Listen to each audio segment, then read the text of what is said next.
नमस्कार दोस्तों, आपका हमारे YouTube चैनल कैरियर कुछ पे स्वागत है। दोस्तों, हम लोगों ने छैयर कहानी संग्रह के अंतर्गत 3 कहानी अभी तक हम लोगों ने पढ़ लिया है। आज हम लोग चौथा कहानी देखेंगे। मैं उम्मीद करता हूं कि अभी तक आप लोगों ने भी 3 कहानी जो है वो पढ़ लिया होगा और उससे संबंधित सवाल भी बना लिए होंगे। तो चलिए दोस्तों, शुरू करते हैं। आज का जो कहानी है उसका नाम क्या है? तो उसका नाम है बूबा एगो कहानी कही दे। अब देखिए इसका अर्थ क्या होता है। तो बूबा क्या हो गया? तो दोस्तों बूबा हो गया आपका बाबा, और एगो का मतलब हो गया एक, कहानी का मतलब कहानी, और कही दे का मतलब कह दो, यानी एक बाबा एक कहानी कह दो, यानी बाबा एक कहानी सुनाओ। तो इस कहानी का अर्थ क्या हो गया कि बाबा एक कहानी सुनाओ। अब हम लोग इसका पात्र परिचय देखेंगे, यानी इसमें कौन कौन से पात्र हैं और इन पात्रों को आप याद रखेंगे क्योंकि यहाँ से सवाल बनेगा। तो इसका जो मुख्य पात्र है उसमें पहला पात्र है दोस्तों गांव का एक बूढ़ा व्यक्ति गंगाराम। अब देखिए यहाँ आपको जो है ये नाम याद रखना होगा। क्या नाम है? तो उनका नाम है गंगाराम, कहानी सुनाने वाला गंगाराम। यानी अभी जो हम लोग देखें कि बाबा को कहानी कह दो, यानी बूबा को कहानी कह दो, उसमें कहानी कौन सुनाता है? तो कहानी सुनाता है कौन? तो गंगाराम। कहानी सुनने वाले गांव के छुआ सब। अब इसमें जो कहानी सुन रहे हैं वो सब कौन है? तो वो लोग गांव के छुआ यानी गांव के बच्चे यानी गांव के लड़के हैं। दूसरा जो इसमें मुख्य पात्र है वो है दीनानाथ भंडारी। अब देखिए यही सबसे आपका सवाल बनेगा। तो दूसरा कौन है? तो दूसरा आपके दीनानाथ भंडारी। ये कौन है? तो देखिए ये है आपके जमींदार हैं। क्या है? तो जमींदार है। कहाँ के हैं? तो ये है आपका भदुआ गढ़ा का। तो ये आप नाम याद रखेंगे, डायरेक्ट आपसे सवाल पूछा जाएगा कि दीनानाथ भंडारी जो है वो कहाँ के जमींदार थे। तो कहाँ के थे? तो ये थे आपके भदुआ गढ़ा का। तीसरा आपके सहजदेव चौधरी। ये भी जो आपके क्या है? तो ये भी आपके जमींदार हैं। कहाँ के हैं? तो ये है आपके ढेपचूर ताइड़ का, यानी ये हो गया आपका भदुआ गढ़ा का दीनानाथ भंडारी, और सहजदेव चौधरी हो गए आपके ढेपचूर ताइड़ का। उसके बाद जो आपका चौथा जो मुख्य पात्र है वो है आपके फागू मांझी। ये कहाँ के हैं? तो ये है आपके बाघलता के जमींदार है। कहाँ के? तो बाघलता के जमींदार हैं।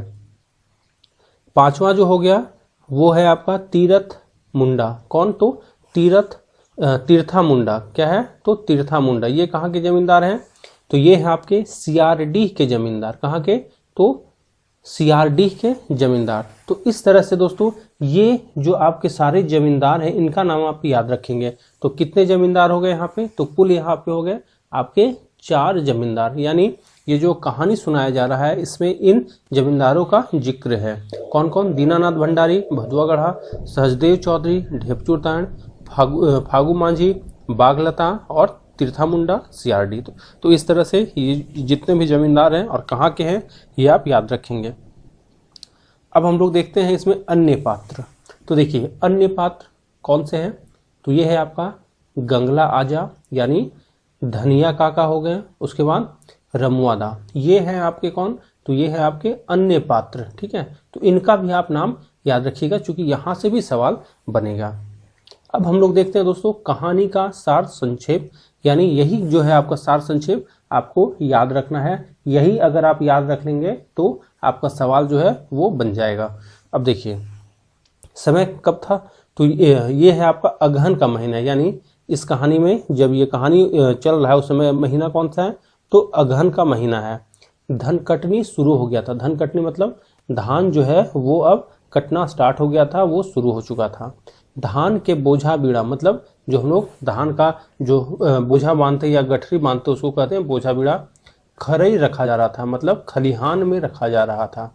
ठीक है, एक ही जगह पर 4 से 6 किसानों का खलिहान साथ में सटा हुआ था। क्या कह रहा है कि जब धान कट के जो उसका बोझा खलिहान में रखा जा रहा था तो खलिहान एक ही जगह कितने खलिहान थे? तो 4 से 6 किसानों का खलिहान साथ में सटा हुआ था। ऐसे भी जब हम लोग जब धान उगाते हैं और जब उसको हम लोग काट के लाते हैं तो साथ में ही जो है एक ही जगह जो है काफ़ी सारे लोगों का खलिहान होता है ताकि जो है आपस में भी एक दूसरे को उससे हेल्प मिल सके। खरई में यानी खलिहान में रखवाली के लिए कुंभा कुरिया बनाया गया था। यानी ये क्या है? तो कुंभा कुरिया मतलब वहाँ पे लोग रहते थे, सोते थे, उसको बनाया गया था। किस लिए? तो रखवाली के लिए, धान की रखवाली के लिए। बेरा डूबते मैं चंद्रहार होते ही लोग ओगरे जोगरे के लिए आ जाते थे। अब देखिए क्या कह रहा है, बेरा डूबते, मतलब बेरा डूबते का अर्थ क्या हुआ, जैसे ही आपका जो है सूर्य भगवान डूब जाते हैं तो उसको कहते हैं बेरा डूबना। मछंधार मतलब हल्का हल्का जब अंधेरा हो जाता है उसको कहते हैं मछंधार। होते ही लोग ओगरे जोगरे, मतलब लोग जो हैं वो रखवाली करने के लिए जो है अपने अपने धान का वो आ जाते थे। यही गंगाराम बूढ़ा कर खड़े रहे, मतलब क्या कह रहा है, यही जो है गंगाराम बूढ़ा, यानी जो उसमें कहानी सुना रहे थे बूढ़ा बाबा, उनका क्या नाम है, गंगाराम, तो उनका भी खरे क्या था, यहीं पे था, मतलब 4-6 किसान जो थे उन्हीं के पास इनका भी खरे था। वह दिन रात यहीं रहता था। क्या कहा जा रहा है कि वह दिन रात, मतलब कौन, तो गंगाराम जो है वो दिन रात यहीं रहता था, मतलब कहाँ रहता था, तो खलिहान में ही, खरे में ही रहता था। खरे में दिन के ओकर बहु पुतो कलवा और बियारी ओकर बेटा पहुंचाते थे। अब देखिए अगर वो दिन में रहता था तो वो खाने कब जाता होगा, तो उसका खाना खलिहान में ही आता था। अब यहाँ से भी सवाल बनेगा कि उसका जो है कलवा यानी दोपहर का जो भोजन है वो कौन लेके आता था, तो उसकी जो बहू पुतोह थी वो लेके आती थी, और बियारी यानी रात का जो खाना था वो कौन लेके आता था, तो वो उसके बेटा लोग जो है वो पहुंचा देते थे। तो इस तरह से यहाँ से भी आपका सवाल बनेगा। आगे कह रहा है गंगाराम का स्वभाव एकदम हंसमुख था, यानी क्या था, तो गंगाराम जो था वो एकदम हंसमुख था, वो हमेशा हंसते रहता था। छोटे बड़े सभी से प्यार से बातें करते थे, यानी वो जो थे वो सभी से जो है प्यार से बात करते थे, चाहे वो छोटे हो या बड़े हो। कोई खेती चरा दे फिर भी किसी को गाली नहीं देते थे, मतलब ये अगर कोई उनका जो है खेती यानी उनका जो कोई फसल भी अगर चरा देता था तो वो जो है उसको कुछ डांटते भी नहीं थे, उसको गाली नहीं देते थे। जबकि अगर हम लोग जो है सोन माटी में हम लोग जब देखे थे तो उसमें हम लोग क्या देखे थे उबार में, कि जब झबरू का जो जानवर चला गया था इसके, तो गणेश बाबू खेत में, तो वो बहुत गाली वाली दिए थे। तो यहाँ से भी आप इसको जोड़ सकते हैं कि गंगाराम जो है वो गाली भी नहीं देता था।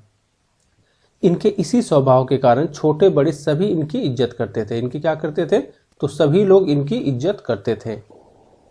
नातियों पोता कभी चिढ़ाते नहीं थे, यानी क्या कह रहा है, नातियों पोता मतलब जो बच्चा लोग था उनका जो नाती पोता लगता था उनके टोला वगैरह का, वो भी कभी चिढ़ाते नहीं थे। ठीक है, भले वो नातियों पोता से मजाक भी करता तो प्रेम से और कोई ना कोई शिक्षा प्रदान करने वाली बात बोलकर। अब देखिए क्या है, तो ये है आपका यहाँ पे चिढ़ाते हैं, ठीक है ना, यानी वो जो है नातियों पोता कभी भी उसको चिढ़ाते नहीं थे। भले उन नातियों पोता से मतलब वो जो है उन बच्चे से मजाक भी करता था, लेकिन कैसे, तो प्रेम से मजाक करता था, और कोई ना कोई शिक्षा प्रदान करने वाली बात बोलकर, यानी वो तो मजाक करता था लेकिन कैसे, तो प्रेम से और कोई ना कोई शिक्षा प्रदान उससे करने वाली बात बोलकर ही मजाक करता था।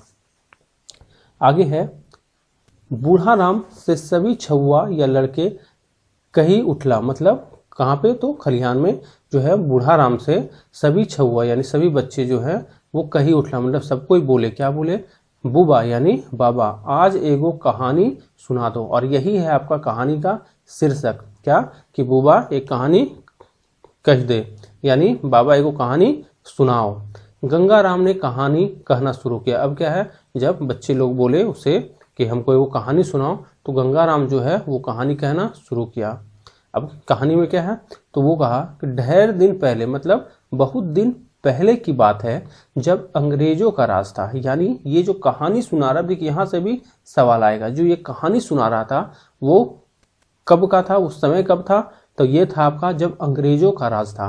पूरे भारत में छोटे बड़े राजा रजवाड़ा अंग्रेजी सरकार के अधीन थे। अब वो सुनाने लगा कि देखो ये अंग्रेजों के राज का समय का बात है, जब छोटे बड़े राजा रजवाड़ा सभी अंग्रेजी सरकार के क्या थे, तो अधीन थे, यानी जितने राजा रजवाड़ा थे वो सब क्या थे, तो अंग्रेजी सरकार के यानी अंग्रेजों के अधीन थे।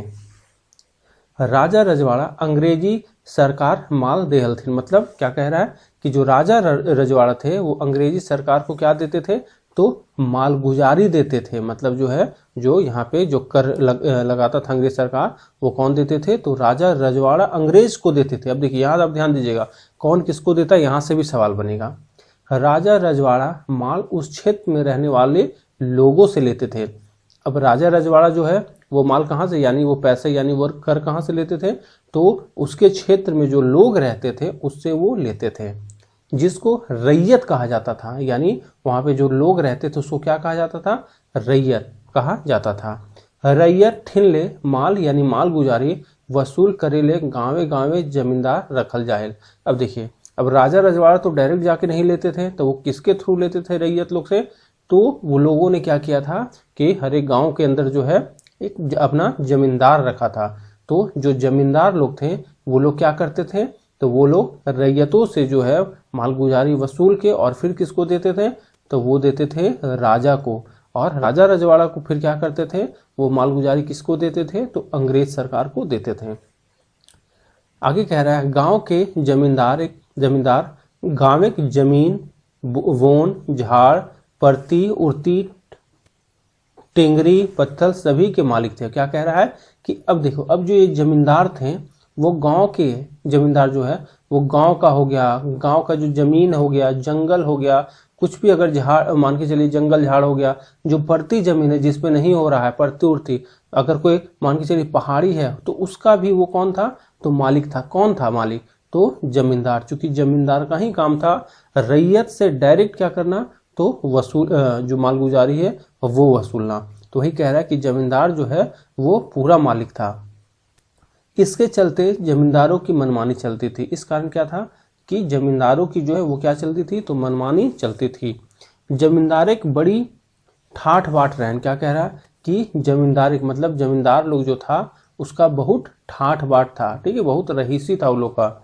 बिना सर शिकार बिना मछली का खाना पीना नहीं होता था। यानी कोई भी दिन ऐसा नहीं बीतता था कि वो लोग सर शिकार यानी मांस जो हो गया या मछली जो है बिना खाए जो है उन लोगों का कोई दिन नहीं बीतता था। सर शिकार मछली पचाने का जुगाड़ भी हो जाता था। यानी क्या कह रहा है कि मतलब जो है वो लोग का है दारू मद जो है उसका भी जुगाड़ हो जाता था, पचाने का जुगाड़ का कमी नहीं था। यह जुगाड़, अब ये जुगाड़ कौन करता था, तो गोड़ाई चौकीदार करते थे। अब देखिए यहाँ से भी सवाल बनेगा कि वो लोग का जो है मतलब दारू वारू का जो है जुगाड़ कौन करता था, तो गोड़ायत, और कौन करता था, चौकीदार करते थे। जमींदार का आदेश पहुंचाने का काम गोड़ायत चौकीदार करते थे। अब देखिए ये गोड़ायत और चौकीदार का मेन काम क्या था, तो इन लोग का मेन काम था कि जमींदार का जो है आदेश पहुंचा देना आम लोगों, यानी कि जो वहाँ पे रैयत उसके अंडर में जो है उसके तक जो है उसका जो आदेश है वो पहुंचाना।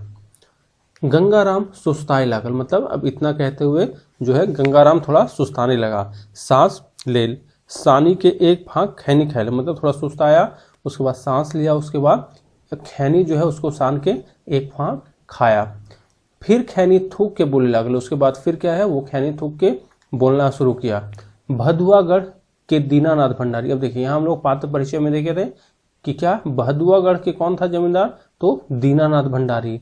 ढेपचूर ताड़ के सहजदेव चौधरी, बाघलता के फागू मांझी, सीआरडी के तीर्था मुंडा जमींदार थे। यानी ये लोग जो थे वो जमींदार थे। और कौन कहाँ के हैं, तो यहाँ आपका नाम दिया हुआ, ये नाम आप याद रखेंगे।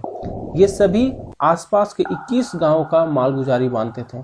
यानी ये लोग जो मिलके हैं वो आसपास के कितने गांव का मालगुजारी वो लोग वसूलते थे, तो 21 गांवों का जो है मालगुजारी वसूलते थे। रसीद काटते थे और राजा के जमीन वकासत जिरात गैर मजरूआ जमीन को बंदोबस्ती करते थे। अब देखिए ये सब जो है ये जमीन का प्रकार है, ठीक है, तो इसको जो है वो लोग क्या करते थे, बंदोबस्ती करते थे। यानी कि यहाँ से जो कर होता था वो वसूला करते थे। ओखिन के ई जमीन के रैती दर रैती बंदोबस्ती करे में खुशनामा पौबे करे हलत जबरदस्तियों ले हलती। अब क्या कह रहा है कि वो लोग जो है जब जमीन का रैती और दर रैती जो है यानी जो रैती और दर रैती प्रकार का जो जमीन है उसका जब वो लोग बंदोबस्ती करता था, जब उसका कर वसूलता था, तो खुशनामा मतलब कोई खुश होकर जो है उसको कुछ दे देता था अलग से। अब ये तो उसको मिलता ही था, ऊपर से ये लोग क्या करता था कि जबरदस्ती भी क्या करता था, ले लेता था, जबरदस्तियों ले हेल्थिन। गलत ढंग से कमाए गए पैसों को जमींदार खाने पीने मौज मस्ती में अधिक खर्च करने लगे। क्या कह रहा है कि जो गलत ढंग से पैसे यानी जिससे वो जबरदस्ती ले लेते थे या कोई दे देता था, तो वो पैसे से ये लोग क्या करते थे, वो लोग खाने पीने में, मौज मस्ती में अधिक खर्च करने लगे। कहा भी जाता है कि 3 आमदनी 13 खर्चा होने लगा और जमींदार अपना जमीन रैयत के पास बेचने लगे। अब ध्यान दीजिएगा, धीरे धीरे क्या हुआ कि ये लोग का जो है खाने पीने का, मौज मस्ती जो है वो बढ़ता चला गया और ये लोग का आमदनी जो था वो कम था, लेकिन खर्च क्या था ये लोग के पास, तो ये लोग का खर्च जो था वो अधिक था। धीरे धीरे क्या हुआ, तो कह रहा है कि धीरे धीरे जो है जमींदार अपना जमीन रैयत के पास बेचने लगे, यानी ये लोग खुद अपना ही जो जमीन है, ठीक है, ये लोग कौन, जो जमींदार हम देखें, ये लोग अपना ही जमीन वहां की जो रैयत थे उन लोग के पास ये लोग क्या करने लगे, बेचने लगे। इस तरह से 5 से 10 वर्षों में, कितना, तो 5 से 10 वर्षों में जो भी राजा एवं जमींदार हुआ करते थे वो अब रंग फकीर हो गए। यानी कि जो पहले राजा और जमींदार हुआ करते थे वो लोग अब क्या हो गए, तो रंग और फकीर हो गए। क्यों, क्योंकि इन लोग का जो है खाने पीने का, इन लोग का दारू मौत का जो है मौज मस्ती इतना बढ़ गया था कि उतना इन लोग को आमदनी ही नहीं था। तो अंत में ये लोग क्या करने लगा, खुद अपना ही जमीन बेच के जो है करने लगा। इस कारण इन लोग क्या हो गया, तो फकीर हो गया। दीनानाथ भंडारी के अधिकार में कुल 6 गांव थे। अब ध्यान दीजिएगा, ये क्या कह रहा है कि दीनानाथ भंडारी जो है उसके अधिकार में कुल कितने गांव थे, तो कुल 6 गांव थे। सभी के सभी क्या हो गए, डूब गए। साथ में रैयत जमीन भी दूसरे जमींदार के हाथों में चली गई। यानी जो है सभी दीनानाथ भंडारी जो है वो पूरे तरह से क्या हो गया, डूब गया। आगे कह रहा है सहजदेव चौधरी दारू पीने में डूब गया था। अब ये बोल रहा है कि सहजदेव चौधरी जो है वो दारू पीने में डूब गया था। फागू मांझी और तीर्था मुंडा का हाल भी सहजदेव चौधरी की तरह हो गया। यानी क्या कह रहा है कि ये लोग, सहजदेव चौधरी तो डूबा ही डूबा, उसके बाद ये जो फागू मांझी है और तीर्था मुंडा, इसका भी हाल किसके जैसा हो गया, तो सहजदेव चौधरी की तरह हो गया। इस तरह इन लोगों की जमींदारी क्या होगी, खत्म हो गई। क्या होगी, तो जमींदारी जो है ये लोगों की, यानी चारों की जो है वो क्या हो गया, तो इस तरह से खत्म हो गया। गंगाराम ने फिर खैनी खाया और खैनी थूक के बोलने लगा। दीनानाथ भंडारी के बाल बच्चे गांव छोड़कर शहर चले गए। यानी क्या, तो दीनानाथ भंडारी जो है उसके बाल बच्चे क्या किए कि गांव छोड़कर कहाँ चले गए, शहर चले गए, या थोड़े पढ़े लिखे थे। यानी जो दीनानाथ भंडारी के जो बच्चे थे वो क्या थे, थोड़े पढ़े लिखे थे, उच्च ब्राह्मण कुल के थे। यानी दीनानाथ भंडारी क्या था, तो ब्राह्मण कुल का था, इसलिए नौकरी में लग गए। यानी जो दीनानाथ भंडारी है उसके बच्चे तो नौकरी कर लिए। सहजदेव चौधरी के बच्चे खेती बाड़ी में जुट गए। और क्या कह रहा है, और जो सहजदेव चौधरी जो है इसके बच्चे क्या किए, तो खेती बाड़ी में जुट गए। अब बच गया फागू मांझी और तीर्था मुंडा। कौन, तो फागू मांझी और तीर्था मुंडा। अजगर सांप लिखे घोलटल पोल्टल, यानी कि इन दोनों की जमींदारी तो खत्म हो गई, मगर जमींदारी छापा नी मिटलाइन। डोरा पोड़ गिलक ओकर ऐठन नी गिलक। यानी क्या कह रहा है, तो ध्यान दीजिएगा कि ये लोग का तो बाल बच्चे कहीं ना कहीं एडजस्ट हो गए, लेकिन ये जो फागू मांझी और तीरथ मुंडा है ये लोग सांप के जैसा इधर उधर जो है वो घूमते चलता था। और क्या कह रहा है कि इन लोग का जमींदारी तो खत्म हो गया था, मगर जो छाप था, यानी जो इन लोग का ऐठन था जमींदारी का, वो खत्म नहीं हुआ था। इसी कारण यहाँ पे क्या कहा गया कि डोरा पोड़ गिलक ओकर ऐठन नहीं गिलक। मतलब रस्सी तो जो है वो जल गई है, परंतु उसका ऐठन जो है वो नहीं गया। यही हाल किसके साथ था, तो फागू मांझी और तीरथ मुंडा के साथ। वही कहा गया कवायत सच कहल गेल है। यानी ये जो कहावत है वो सच ही कहा गया है। यह दोनों दीनानाथ भंडारी के खेत में माटी काटते थे। अब ये लोग दोनों क्या करते थे, तो दीनानाथ भंडारी जिनके बाल बच्चे जो हैं, जो पंडित हैं, वो बाहर चले गए थे, नौकरी करने लगे थे, और उनके यहाँ क्या करते थे, तो कौन कौन, तो तीर्था मुंडा और जो फागू मांझी है वो लोग माटी काटने लगे। यानी एक जमींदार जो है दूसरे जमींदार के ही यहाँ जो है वो माटी काटने लगा।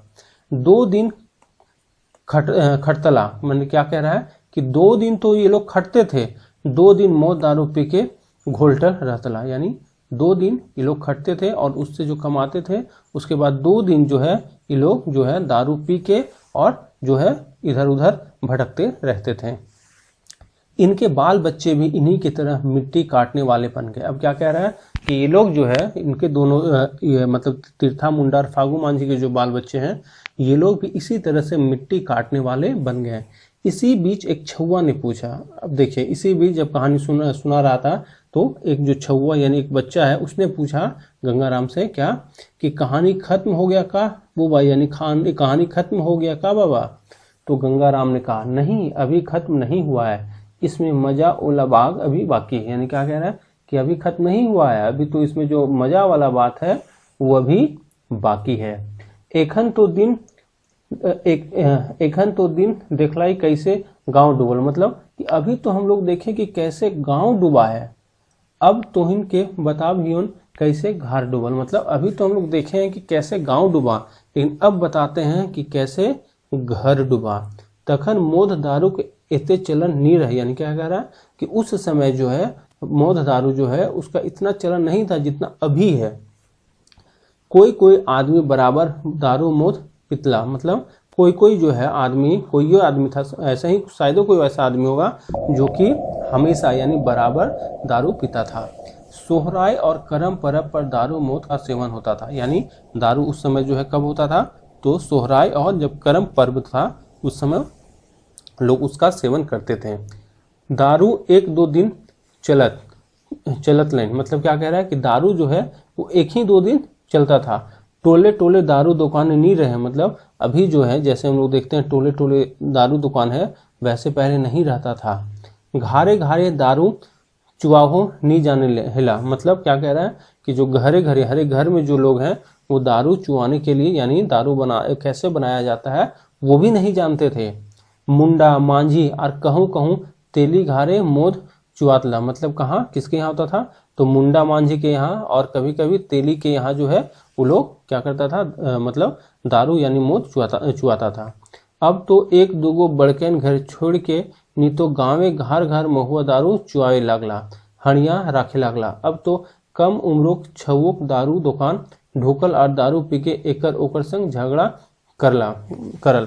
क्या कह रहा है कि पहले तो ऐसा होता था कि कुछ ही लोग जो है वो दारू पीते थे, कुछ ही लोग जो है वो दारू बनाते थे, लेकिन अब क्या हो गया है कि एक दूगो बड़कन, मतलब एक दूगो जो बड़े लोगों को छोड़ दिया जाए तो हर एक घर में जो है वो क्या है महुआ दारू लोग चुआने लगे हैं, हड़िया बनाने लगे हैं। अब क्या कह रहा है कि अब तो जो कम उम्र के यानी कम उम्र के जो बच्चे हैं लड़के हैं वो भी दारू दुकान में ढूक के मतलब कि वहां जाते हैं और दारू पीते हैं और एकर ओकर मतलब और एक दूसरे से क्या करते हैं तो झगड़ा करते हैं। यहां से भी आपका सवाल बनेगा। आगे कह रहा है घर कैसे डूबल तो बुबा। अब क्या कह रहा है जब इतना बोले तो बच्चा पूछा कि घर कैसे डूबल तो बुबा। एगो पूछला मतलब घर कैसे डूबा, एक उसमें से एक बच्चा पूछा। घर कैसे नहीं डूबले, वो क्या बोल रहे हैं कि घर कैसे नहीं डूबा। काम न धाम आमदनी का कोई रास्ता नहीं, दारू पी ले सीख ले ताश खेल ले बैठ ले, काम न धाम कर ले खाए ले बेस बेस खोजवे, दारू और ताश खातिर पैसा नहीं जुटने पर घर और बाहर में चोरी करते हैं। ईटा घर डूबेगा नहीं तो भला क्या होगा। यानी जब वो पूछा कि तो घर कैसे डूबा तो अब क्या कह रहा है कि इतना लोग जो सब दारू पी रहा है, ठीक है, तो वो तो कमा धमा रहा नहीं है, तो जब कमा धमा रहा नहीं यार उसको दारू पीना है तो पैसा कहाँ से आएगा। तो पैसा जुटाने के लिए वो लोग क्या करता है घर में और बाहर में क्या कर रहा है तो चोरी करता है। तो इससे घर नहीं डूबा तो क्या डूबा। तो ये बात कौन बोला तो ये फिर बोला कौन तो गंगाराम बोले, ठीक है। तो इसमें सवाल बनेगा कि घर कैसे डूबा। यहाँ से भी सवाल आपसे डायरेक्ट बनाया जा सकता है, तो इसको दिमाग में आपको रखना होगा कि घर डूबने का अर्थ क्या हुआ कि दारू मद पीने के लिए पैसा चाहिए और वो लोग पैसा तो कमा नहीं रहा है तो वो घर का ही चोरी करेगा, घर में ही चोरी करेगा, बाहर भी चोरी करेगा। तो इसी को क्या कहा गया तो घर डूबना। छौवा के गंगाराम समझाया, मतलब ये कह के क्या हुआ जो बच्चे थे उसको गंगाराम समझाया। एक बड़ छौवा पूछा, मतलब एक जो बड़ा उसमें बच्चा था वो पूछा अच्छा बाबा यह तो बताओ गंगला आजा। अब देखिए इसमें हम लोग देखे थे अन्य पात्र में तो कि गंगला आजा धनिया काका रमुआ दा एखनियो तो खूब दारू पिए थी, कहियो कहियो खूब मातल बड़का बड़का डिंग हाँकते हैं, जकर तकर से झगड़ा करे लागत। मतलब क्या कह रहा है वो बच्चा कि अच्छा अब ये तो बताओ ये जो गंगला आजा है, ठीक है, धनिया काका रमुआ दा है वो भी तो खूब दारू पीते हैं, कभी कभी तो एकदम खूब मात जाते हैं दारू पी के और बड़का बड़का डिंग हाँकते हैं, मतलब बहुत बड़ा बात जो है वो करते हैं। ठीक है। और जिससे तिससे भी वो लोग क्या करते हैं, तो झगड़ा करे लगा, मतलब किसी से भी वो लोग क्या करते हैं, तो लड़ाई करने लगते हैं। बीच में ओकर बाद काटी के गंगाराम कहे लागल, यानी बीच में ही जो है उसके बाद काट के गंगाराम क्या कहा, गांव घर का नाम डुबाने वाला, टोला मोहल्ला का शिकायत करने वाले दरवाहा होते हैं। क्या बोल रहा है कि जो क्या बोला कि घर का जो नाम डुबाता है, टोला मोहल्ला का जो शिकायत करता है, वो सब कौन होता है, वो सब दरवाहा होते हैं। जो अपने बाप दादा के लिए कुछ तो नहीं कर पाते, लेकिन बाप दादा का नाम लेकर कि उनको बदनाम करते हैं। यानी क्या कह रहा है कि वो लोग अपने बाप दादा के लिए तो कुछ नहीं कर पाते हैं, लेकिन अपने बाप दादा का, कि मेरे बाप ये थे, मेरे दादा ये थे, वो लोग का नाम लेकर जो है उनको क्या करते हैं, बदनाम करते रहते हैं। हम फलना खानदान के लागी, हमारे दादा आजा ऐसे थे, मतलब हमारे दादा लोग जो थे वो ऐसे थे, वो फलना आजा जमींदार रहे। यानी क्या कह रहे हैं कि मेरे जो है वो दादा जमींदार थे, वैसे लोग कहते हैं। वो फलना आजा डॉक्टर रहे, वो फलना आजा प्रिंसिपल लागे, वो फलना काका इंजीनियर लागे, वो फलना दादा दरोगा लागे। मतलब कि ये सब तो अपने कुछ नहीं करते हैं, लेकिन अपने बाप दादा का जो है नाम लेके क्या करते हैं, ये लोग बदमाशी करते हैं और उनका जो है नाम खराब करते हैं। थोड़ी देर चुप रहने के बाद गंगाराम फिर बोले, क्या बोले, दारू पीने वाले लोग दारू पी के पहले खूब झगड़ा करते हैं। क्या कह रहे हैं कि जो दारू पीने वाले लोग हैं वो लोग दारू पहले पी लेंगे और पहले खूब झगड़ा करते हैं, और फिर क्या होता है, जब निशा उन लोग का फट जाता है तो फिर माफ़ी मांगते हैं। इनका 3 का आमदनी और 13 खर्चा होता है। क्या होता है इनका 3, मतलब अगर वो 3 का आमदनी और 13 खर्चे, यहाँ कहने का अर्थ क्या हुआ कि उन लोग का जो है आमदनी कम होता है और खर्चा क्या होता है, तो ज़्यादा होता है। छोटे छोटे काम के लिए लोगों से उधार मांगते हैं। गंगला ने बेटी के ब्याह में 2 खेत और 1 टाण बेचना पड़ा। अब देखिए, अब यहाँ से ये लोग जो तीनों दारू पी के जो इधर उधर करते थे, अब यहाँ से सवाल बनेगा, क्या बनेगा कि गंगला ने बेटी के ब्याह में 2 खेत और 1 टाण बेचना पड़ा। यानी यहाँ पूछेगा आपसे कि जो गंगला था वो अपनी बेटी के ब्याह में क्या बेचा था, तो 2 खेत और 1 टाण बेचा। धनिया भी कई खेत और टाण बेचा। यानी गंगला और धनिया जो है वो लोग खेत बेचे थे और टाण बेचे थे। और रमुओं ने दोनों बेटी के ब्याह में, अब देखिए जो रमुआ जो था वो अपनी दोनों बेटी के विवाह में क्या किया, 2 खेत और 1 सड़क किनारे ताड़ और पानी पटवे पंप बेचा। यानी यहाँ से ये सवाल आपसे बनेगा कि उसने क्या बेचा था, कौन, तो किसने, तो जो है आपका कौन, तो रमुआ जो है वो क्या बेचा था, तो 2 खेत, सड़क के किनारे का 1 जो टाण है, ठीक है, वो बेचा था, और पानी पटावे के जो पंप है वो बेचा था। तो इसको आप याद रखेंगे, यहाँ से आपका सवाल बनेगा। आगे कह रहा है दारू पिए के कहानी और का सुनवाई रे छुआ। क्या कह रहा है कि दारू पिए के और कहानी क्या सुनाए रे छुआ, कते कते दरुपिया दारू के निशा में बिना मतलब के झगड़ा झंझट मुंह काटा काटी करते हैं। कि क्या बोला कि अब दारू का क्या बात बताएं कि कितना लोग तो है बिना मतलब का जो है लड़ाई झगड़ा करते हैं, काटा काटी करते हैं। गंगाराम छुआ सुबह के दारू पी के गुण दोष बतावे लागल। मतलब अब ये जो गंगाराम जो है वो क्या किए कि सभी बच्चे को दारू का जो गुण दोष है और वो बताने लगे। वो फिर बोले लागल, वो फिर से बोलने लगे, ये सब घटना बेसी आदिवासी समाज और कुर्मियों परिवार 1-2 ऐसा घटना घटल है। अब क्या कहने लगे कि ये इस प्रकार का जो घटना है वो ज़्यादा कहाँ होता है, तो आदिवासी समाज में होता है, और जो कुर्मी समाज है उसमें भी अब जो है 1-2 घटना जो है वो मतलब घटा है। सेले बबुआ सोब तोहिन कहियो दारू नशा ना करिया। मतलब क्या कह रहा है कि इसीलिए बाबू तुम लोग को हम कहते हैं कि दारू का नशा जो है वो मत कभी करना। एखन तक सोब थाकल रहत गंगाराम कर कहानी आज ही सिरा गेल। अभी तक इतना सुनते सुनते सबको क्या हुआ, तो सब कोई थक गया, और यहाँ तक जो है गंगाराम जो है उसका कहानी जो है वो खत्म हो गया। तो इस तरह से दोस्तों ये छैंयर कहानी संग्रह के अंतर्गत हम लोगों ने आज चौथा कहानी जो है वो पूरी तरह से हम लोगों ने आज कंप्लीट कर लिया है। तो इस तरह से आप इसके पहले वाली जितने भी कहानी हैं उन सभी कहानियों को पढ़ लेंगे, और इसको जो है 2-4 बार पढ़ने का प्रयास करेंगे, क्योंकि जिस बिंदु से सवाल आने का चांस अधिक है उन सभी बिंदुओं को इसमें जो है कवर किया गया है। तो चलिए दोस्तों, मिलते हैं हम लोग अगले सेशन में, तब तक के लिए धन्यवाद।